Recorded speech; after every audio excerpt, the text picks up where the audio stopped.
A healthy landscape is made up of many parts. The trees and plants, its wildlife, and its people.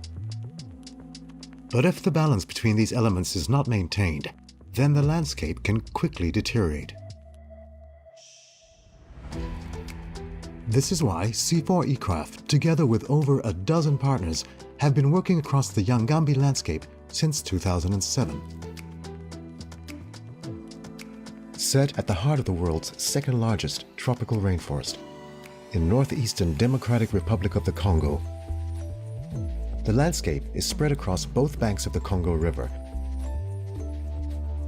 Since the 1930s, Yangambi has been home to a globally important forestry and agriculture research center, which employs a part of the population and creates indirect opportunities for many more.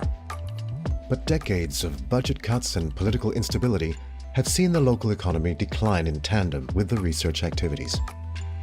Today, formal income-generating activities are limited for the 200,000-plus rural dwellers. Most households living in this 8,000 square kilometer landscape rely on the exploitation of natural resources for their livelihoods, including logging, shifting cultivation, hunting, and fishing. These activities supply the city of Kisangani, a major urban center with about 2 million people, as well as smaller towns such as Bengamisa, Yangambi, Isangi, and Yanonge.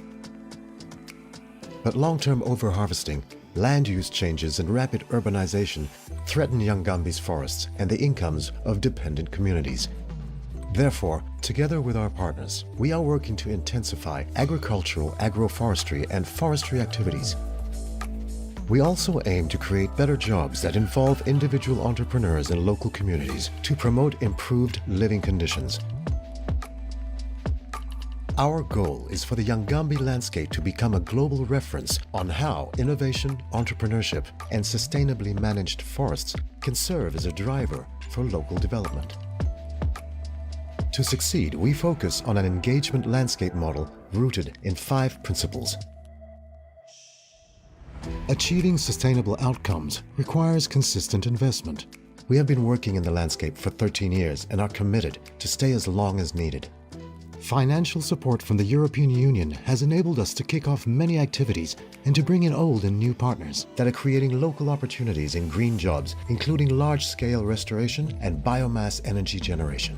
But for these activities to be sustainable in the long term, we need economically viable models and private sector engagement through public-private partnerships. We also need support for local initiatives.